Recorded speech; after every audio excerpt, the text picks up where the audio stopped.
Exercise 3B, question number 11. Bernard wants to deposit the coins he saved in his bank account. The number of coins in each denomination in shown in the table. अच्छा, table के अंदर दो चीज़ें उसने दी हुई है। Simple सा question है कि एक तो जो कॉइन है उसकी फेस वैल्यू उसने दी हुई है और दूसरा उसका नंबर ऑफ कॉइन्स जो है उसने दिए हुए हैं। तो कहते हैं बताएं बर्नर्ड ने बैंक के अंदर जो है कितनी अमाउंट जो है वो जमा करवाई।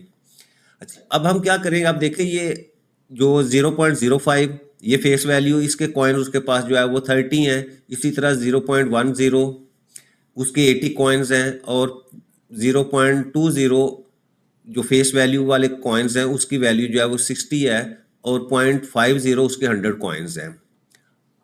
तो टोटल अमाउंट हमने फाइंड करनी है। अच्छा, अब इसको फेस वैल्यू भी कह सकते हैं या हम ये भी कह सकते हैं कि जो 5 सेंट्स के हैं उसके 300 हैं। इसी तरह 10 सेंट्स के जो कॉइन्स हैं वो 80 हैं, 20 सेंट्स के 60 हैं और 50 सेंट्स के उसके पास 100 है। अब हम हर एक की वैल्यू जो है वो फाइंड करते हैं। अब देखो सबसे पहले हमारे पास जो है वो कॉइन है 0.05। अच्छा, अब इसके कितने कॉइन्स हैं, वो हैं जी 300। ठीक है, ये डॉलर में दी हुई हैं। अच्छा, अब इसको अगर मैं सॉल्व करूं, ये डेसिमल पॉइंट को यहाँ से रिमूव करूं तो आपके पास 100 आ जाता है डिनोमिनेटर के अंदर। ये 20 को 20 से कैंसिल करूं तो मेरे पास 5 मल्टीप्लाई बाई 3, इसको मल्टीप्लाई करूं तो मेरे पास जो है वो 15 आ जाते हैं। ठीक है, इसका मतलब जो 0.05 जो है वो फेस वैल्यू के कॉइन्स थे वो 300, तो टोटल अमाउंट हमारे पास जो है वो $15 आ गई।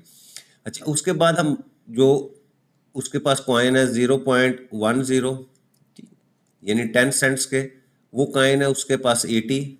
इसको अगर हम सॉल्व करें तो यहाँ भी आप ये डेसिमल पॉइंट को रिमूव करें तो 100 आपका पास, एक ज़ीरो आप इस ज़ीरो से कैंसिल कर दें और दूसरा ज़ीरो जो है तो आपके पास जो वैल्यू आ जाती है 1 मल्टीप्लाई बाई 8।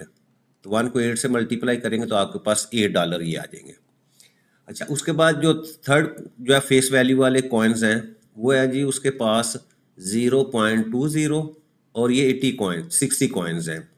अगेन जो है डेसिमल पॉइंट को यहाँ से रिमूव किया तो आपके पास नीचे 100 आ जाएगा। ये एक ज़ीरो ये इससे और दूसरा ज़ीरो, तो आपके पास वैल्यू यहाँ आ जाती है जी 2 मल्टीप्लाई बाई 6। तो आपके पास जो है डॉलर जो है वो 6 टू द 12। ठीक है। अच्छा, और लास्ट में उसके पास जो है वो 0.50 यानी 50 सेंट्स के जो कॉइन है वो है जी 100। अब यहाँ भी डेसिमल पॉइंट को यहाँ से रिमूव करेंगे तो आपके पास 100 डिनोमिनेटर में, 100 को 100 से आप मल्टीप्लाई करेंगे तो आपके पास जो है वो 50 मल्टीप्लाई बाई 1 यानी आपके पास जो है वो $50 जो आ जाते हैं। ये उसके पास टोटल है। तो अब यहाँ हम लिख लेते हैं कि बर्नर्ड डिपॉजिट,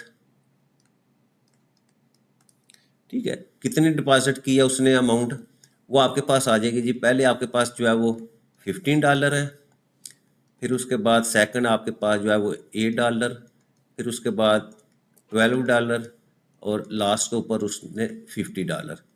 अब सारी अमाउंट को जो आपस में जमा करेंगे तो हमारे पास जो अमाउंट आती है वो $85 आती है।